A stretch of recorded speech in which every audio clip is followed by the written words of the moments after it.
Thank you very much. Good day, everyone. Thank you for participating in this presentation today. Kobo Resources is a junior exploration company focused on gold, and mainly all of its assets are in Côte d'Ivoire. Next slide, please. We're in a mining Côte d'Ivoire. If you don't know, mining jurisdiction, quite friendly. Has changed the mining code 10 years ago and has attracted a lot of foreign capital and mining companies to the region. As far as we're concerned, more specifically, we have several projects in country, but the one that is most attractive right now is the one that we've drilled for over 21,000 meters. Is the Kobo Gold project, which is basically less than 40 kilometers away from the capital city of Yamoussoukro and next door to an existing mine within less than 10 kilometers. And that mine is the Yaouré mine, which is operated by Perseus Mining of Australia. This year, we have an aggressive program of 20,000+ meters of drilling. We're currently drilling right now. And the company is managed other than by myself, by Paul Sarjeant, geologist with more than 35 years experience, and Chris Picken, our exploration manager, who also has a good number of years of experience and was the one who drilled the Yaouré next door. We also added on last year a strategic partner in the name of Luso Global Mining. Next, please. As you can see, this was the story 10 years ago in 2014, the state of the mining code.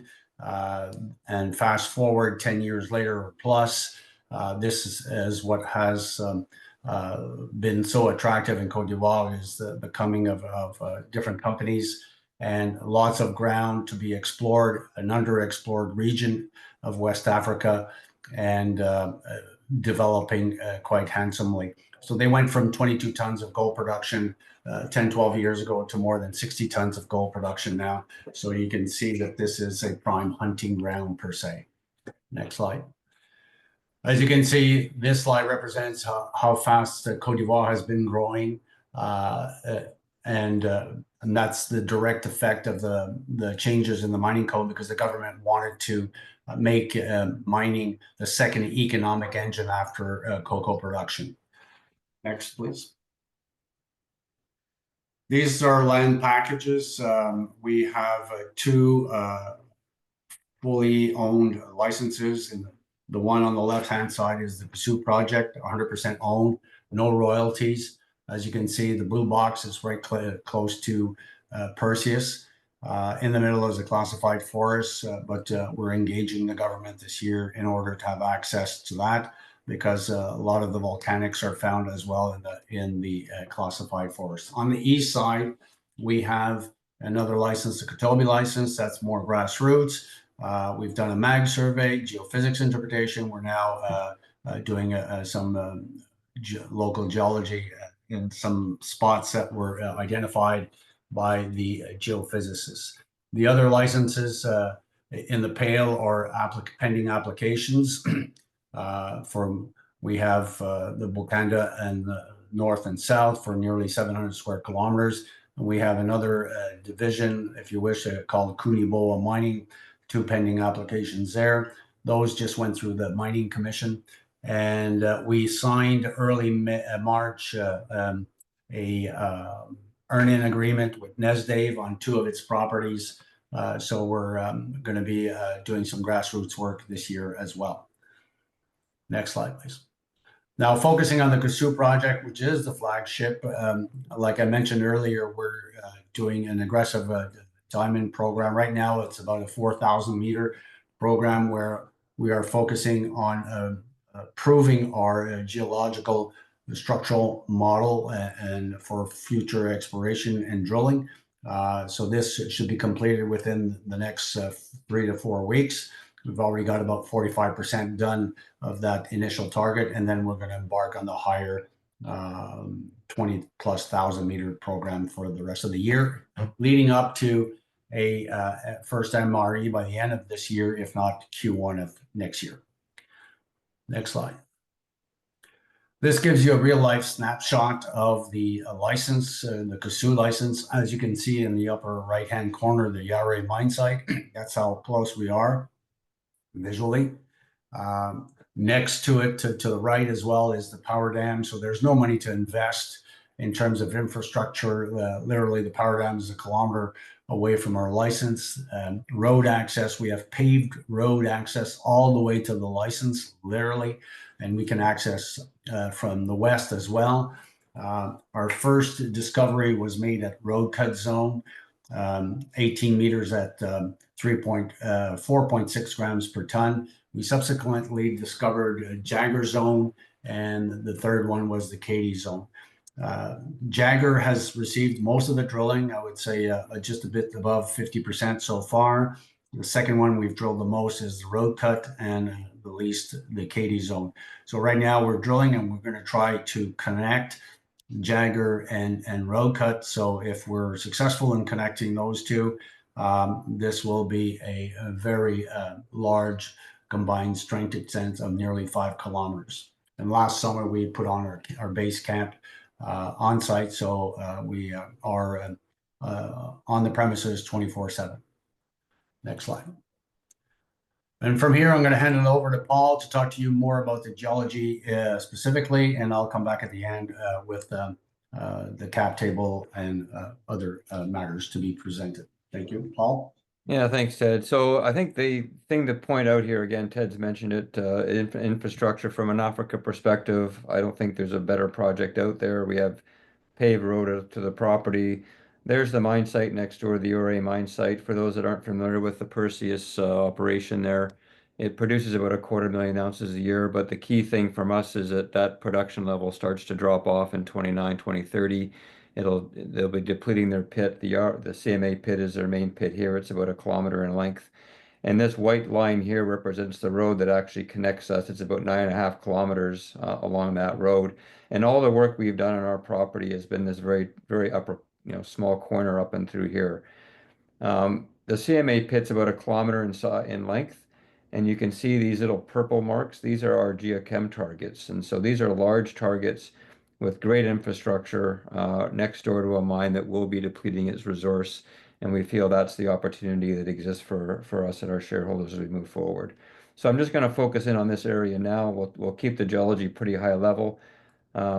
We're in the same volcanic package as the mine site next door. We have the same structural environment, the same basic alteration, same basic mineralization patterns that are happening on our project as well.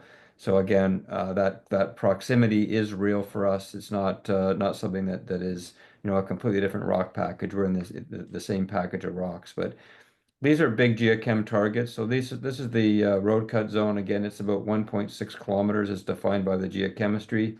This is the Jagger zone, our key target at the moment. That's about a 2 kilometer strike extent geochem anomaly with a core zone of it in here being just over 1 kilometer in length. And then you've got the Katy zone out here, which again is a newer discovery for us. But again, we've got over 1 kilometer of strike length on that. So you could theoretically put that pit, on each one of these geochem targets. So we've got a size advantage in our favor. And we really haven't done a lot of work on this target. It's a bit more diffuse, but there's obviously some significant geochem targets in here that we need to do some work on as well. So lots of opportunity on this project to find something of size and of substance. This is the Jagger zone. Again, that's the core of that geochem target. You can see where we've done most of our drilling in here. And really what we've got here is a series of north-south trending shears. The Jagger zone itself is about a 70 to 82 meters wide zone of shearing, and within that you get these higher grade zones of gold mineralization. But it's also cross-cut by this easterly or east-west style high-grade quartz vein. So you can see in the results, just some of the selected results from the drilling that we've done there. You can see we have broad widths at good grades. And bear in mind that next door at the mine site, they're mining between 1.5 and 1.7 grams per ton gold from their open pit. So you can see we've got intercepts here that are equal or better than what they're mining next door. But we also have these very high grade zones where we get 2 meters of 18 grams per ton. That's these high grade veins that are coming in and cross cutting that major shear zone. So we've drilled this thing over about 1 kilometer in strike length. Most of the drilling has been done here. We're still open to the south, and we actually believe that the geochem target that goes right through here actually now connects, as Ted mentioned earlier, to that road cut zone to the north. So again, there's lots of room to continue to drill this thing. We've only drilled it to about 170 meters below surface. Again, the pits next door go to about 225, 250 meter as their mine schedule. So these things are still open at depth. And because everything is subvertical, we do believe there may be some underground potential on this target as we move forward, as we keep developing it. Then just to the north is the road cut zone. Again, the Jagger geochem anomaly would sit just about here. There's about a 400-meter gap between where we've drilled furthest to the south on the road cut zone. You'll see a very similar story, basically northerly trending shear zones cross-cut by these higher grade, what we call V2 quartz veins. Again, you can see some good widths, good grades in here. And again, you can pick out, occasionally you get these very high numbers in here. These are, again, these high grade quartz veins that are cutting through. We've only drilled this target to about 120 meters below surface. We are theoretically still open to the north. There's still geochemical targets up here that we haven't drilled yet. And again, that gap, that 400-meter gap, that if we can connect this to the Jagger zone, that really gives us over sort of three to 3.5 kilometers of strike extent on this structure. And we think that's a very attractive target for us. I will point out too, there's lots of artisanal mining happening. There's a contact between the volcanics over in this direction and the basalts, or sorry, the sediments in this direction and the basalts in this direction. And along that contact, we seem to be picking up artisanal mining, and we're going to be exploring that contact as well as a potential target for us as we move forward this year as well. And then finally, just off to the west, there's the Katy zone. Again, it's a bit more of a northwest trending structure, more high-grade quartz veins. Again, you can see some pretty outstanding numbers here, 1 meter at 210 grams. Again, another meter at 32 grams, another meter at 20 grams per ton. So it's slightly different in character, and we still don't quite understand how this connects to the major zones that we're drilling. But again, very attractive targets, very high-grade gold veins on this particular target. This just gives a summary of all the work we've done. We've been very aggressive since we went public in 2013. A lot of trenching, a lot of drilling on this project to date. And as Ted mentioned, we're currently in another phase of drilling as we speak. So this is the timeline, what we think we'll be trying to accomplish this year. Again, we'll be doing this smaller program right now, and then continue on with a 20,000+ meter program. We'll start doing some geomedical work on this thing, metallurgical work, to understand exactly what the process might be to process this ore. And ideally, we would look to have a updated technical report by the end of this year, early Q1 of next year. One thing I want to point out too is the efficiency of our exploration program. We're drilling right now all in cost, so that includes all drill-related invoicing, heavy equipment for road building and pad construction, core boxes, soil analytical results as well, at $203 Canadian a meter. That's really, really inexpensive. A lot of my compatriots that I talk to are drilling at least twice that and sometimes 3 times the price. The other thing I'll point out is that we're only 45 kilometers away from Yamoussoukro, the capital city, which is where we base our operations. And we have a contract there with SGS Labs. We're getting 5 to 7 day turnaround on our assay results. So that allows us, again, to be very efficient in terms of how we drill. If we're drilling something and we're getting good results, we'll keep drilling it. If we're not getting good results, we don't have to spend, extra footage and wait 6 to 8 weeks to get our assay results back. We know immediately, which means we can manage our program very, very efficiently. So I'll pass it back to Ted. He can summarize the cap structure and finish off. Thank you very much, Paul. As you can see, about 105 million shares outstanding. Management owns basically 40% of the company and insiders. So we've got lots of skin in the game going forward. When we went public in 2023, we brought in 2 institutions in the name of Gold 2000 of Switzerland and Delbrook Capital of Vancouver. And last year we completed a 7.5 million raise where Luso Global Mining became a prime investor at 9.9. Luso happens to be a 100% owned subsidiary of Mota and Gil, a large EPC company based in Portugal. In terms of the warrants, those are priced at 55 cents and they expire in June and July of 2026. And the public float, as I mentioned, is about 38%. but really I would say it's about 12 to 13%. Because a lot of the high net worth individuals who were with us during the private phase have remained shareholders in the company. Moving forward, this gives you a snapshot of Mota and Jill. Mota has been in Africa for nearly 80 years, is a mine contractor in more than 10 mines in Africa. But basically 4 gold mines in Côte d'Ivoire, has a great presence. So if we need expertise in terms of access to capital, some technical services, or even we want to consider building ourselves a project, we do have the in-house capability to do that. Great partner to have going forward. In terms of the timeline, we've been at this for a little over a decade. Paul and I started the company way back in 2015. 16 was when we made that discovery I mentioned before at Road Cut Zone. 2019 was when the COO license was awarded to us, as well as the Kobo license. Obviously, COVID came around, but then we started working on that license, the COO project, in the summer of 2020. And 21, we made that discovery at Jagger and went public in March of 23. So from 2016 to 2023, we raised $4.5 million through 55 investors. And at that time, going public, we raised 4.7.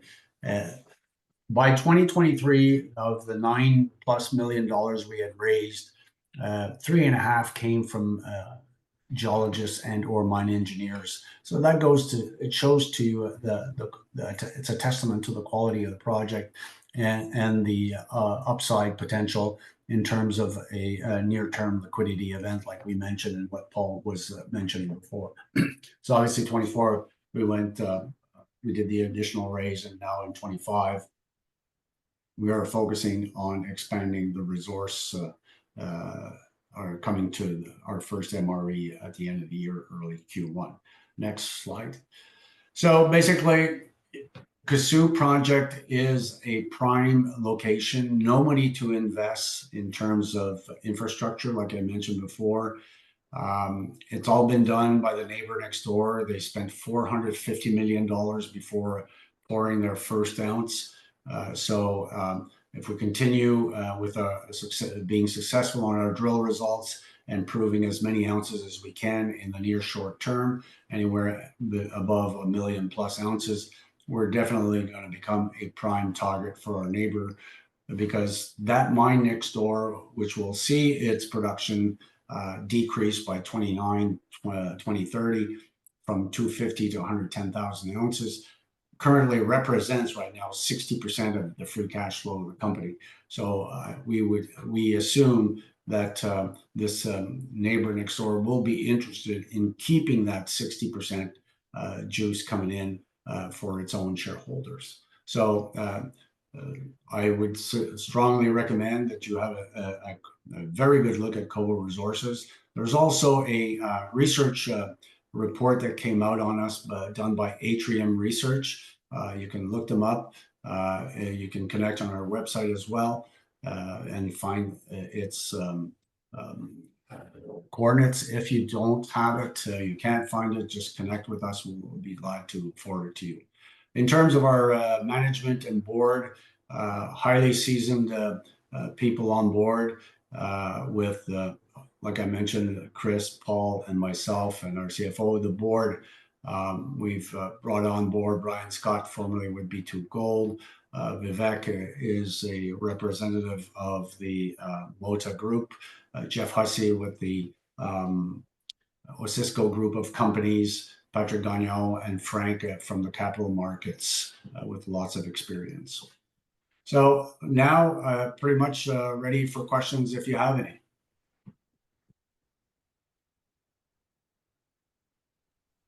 All right, thank you very much, Edward and Paul, for a very great presentation. Yeah, so if you have questions, please write them in the Q&A session or simply in the chat. In the meanwhile, Edward and Paul, we reviewed the history of the company. I want to put still the emphasis because I think this is the main core of the business, your proposition value. Can you recap exactly on why did you go into this region? What attracted you in Africa? Obviously, cost, potential, and so on. But are any of you guys from Africa? How you discovered the opportunities down there, and then what led to the IPO of your company?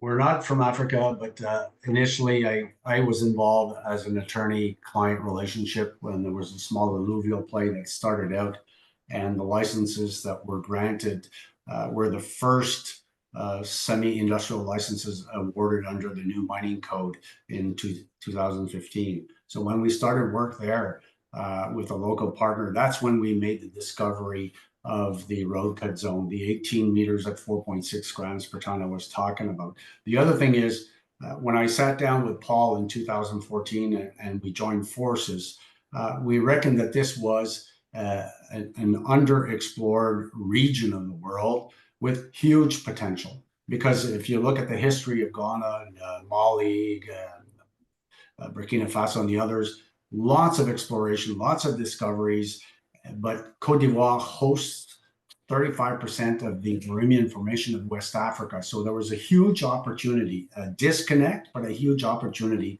likewise. And we were right, as if you recall that slide of the before and after. So that's what we saw in terms of opportunity. And now we're poised to pick up more ground as we go forward, because we think that our business model of monetizing in a near short term, the Kobo project, will allow us to get ready in the meantime for the other zones that we're picking up. So that's, in a nutshell, that's how it came about. Great. And then can you tell us about, we have the slide right now, highly experienced team, unlocking value and so on. How is it on the ground down there? Can you find good local geologists, good local drillers? How is it as an actual operation on the ground? It's actually fabulous because we're only 3 expats running the company. The rest is all local talent. The geologists, I think we have 6 or 7 geologists on it right now, plus technical staff, drilling companies, lots of it. A lot of them are available because since the heating up of the areas of Mali and Burkina Faso, a lot of these guys that were operating in those countries have trickled down to Cote d'Ivoire in a more stable environment. So we're seeing that influx of drillers. A lot of companies, there's a lot of access. And like Paul mentioned, the labs are readily accessible. So it's very, very inexpensive for us to operate. And weather-wise, we're not really affected by the rainy seasons at all. I think we had an 8-hour loss of time last year during our drilling campaign of several, I think 6 or 8 months. So it's a very great area to be working in. Perfect. I have 2 other very specific questions that was asked in the chat. The first one is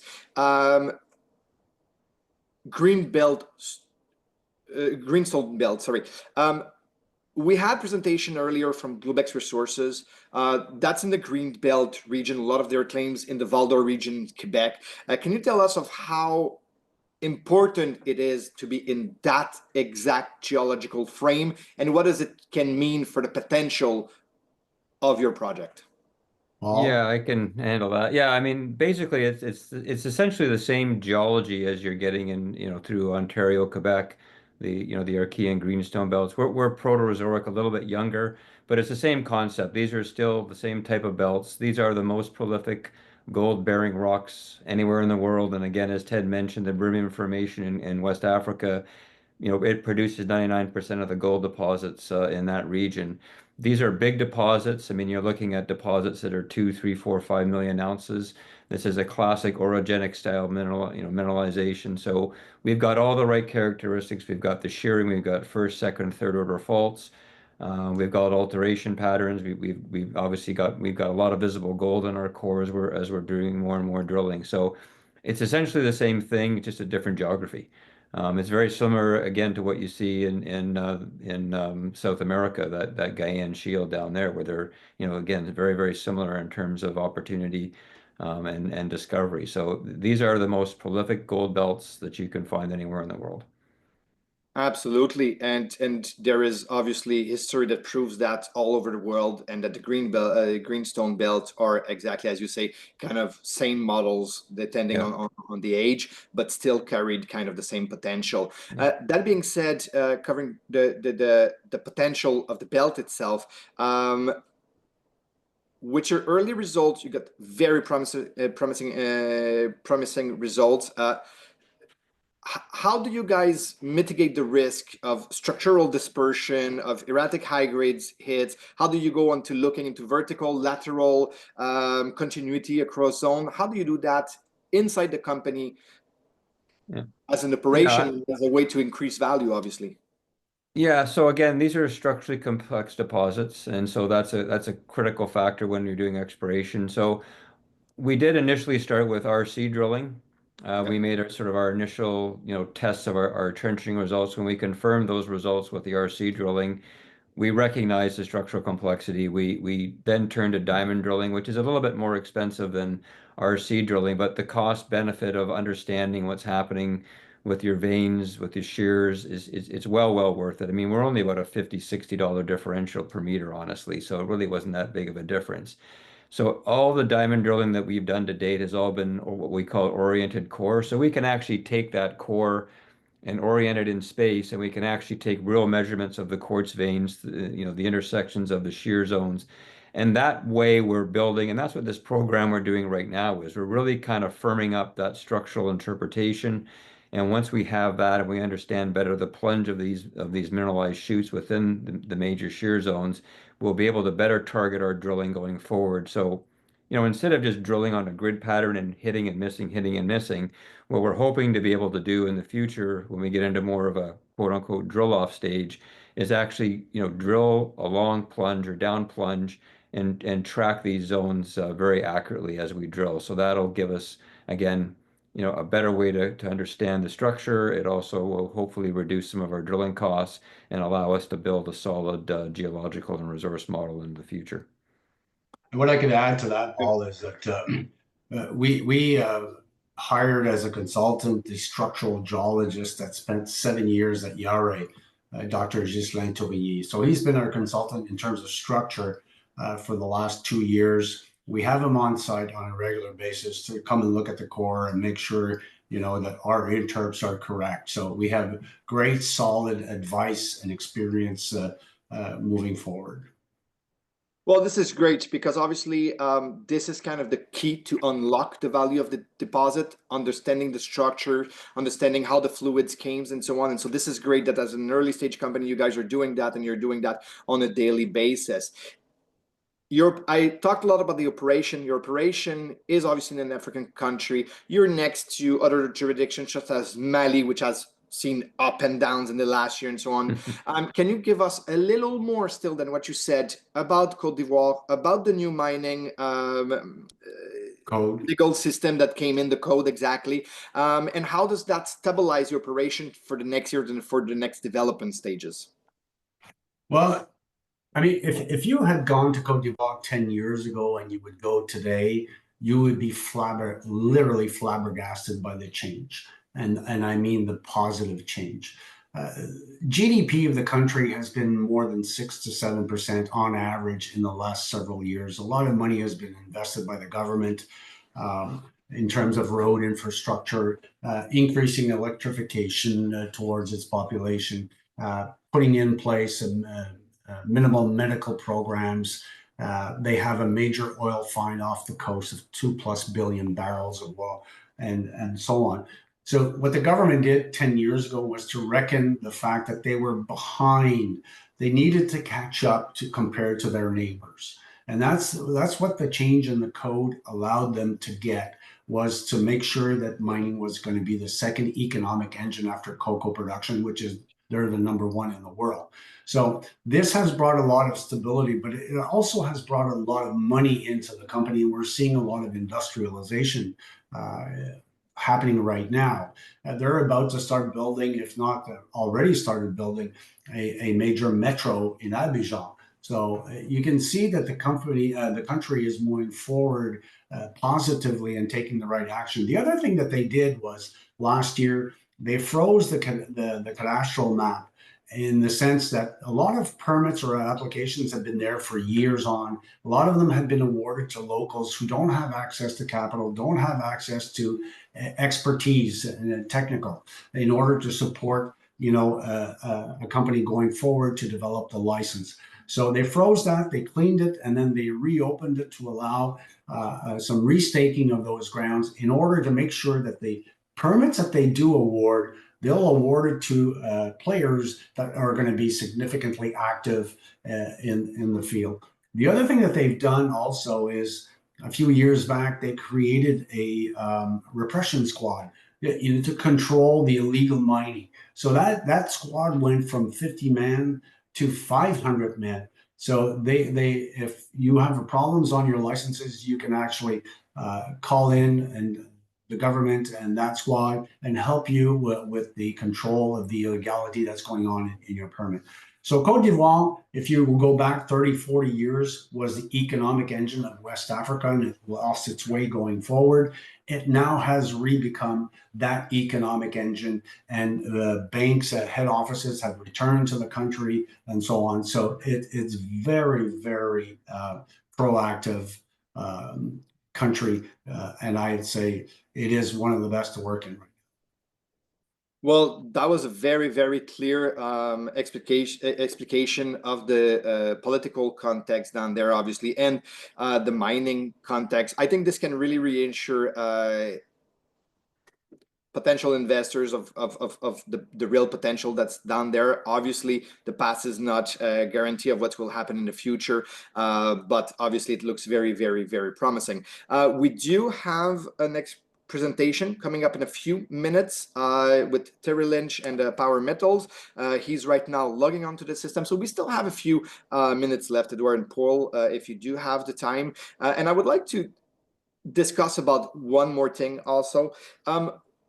Capital efficiency. You talked about the dollar per meter drilled and so on, and I'm not sure that people do understand the leverage that creates down the line, the leverage that creates on the shareholder structure, on the capacity of financing, on the need of the financing. So can you maybe elaborate a little more about the impact of the financing of low drilling cost structure, and what does that allow you to do more than other companies that have a higher drilling costs? Well, just not too far away. I mean, back in March, we were in Zurich at a mining conference, and we were discussing with other companies like ourselves who were either operating in the US or even in South America, and they were paying anywhere between 400 to 500 US dollars per meter for drilling, and in some cases in South America, $800 USD. So that's almost like 6 times our cost. So that means we can drill 6 times more compared to them. It means more drilling, less dilution, protection of capital.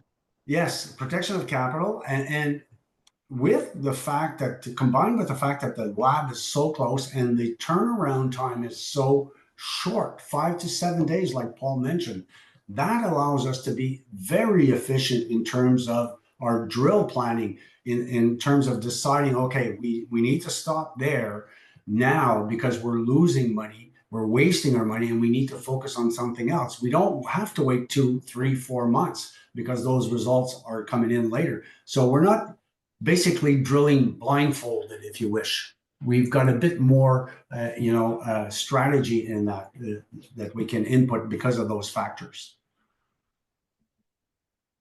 Perfect. And that obviously does have a big impact on the share structure. Definitely, because I mean, the money that you raise will go way longer. Will carry you forward for a longer period compared to $400 or $500 US per meter. Perfect. All right. And the money goes into the ground too. I mean, that's because Yeah. you're not stringing out these exploration programs over multi years. You can do these things very, very quickly, which means the money you raise, more of it goes into the ground than into, you know, overhead and other sort of company maintenance issues as well.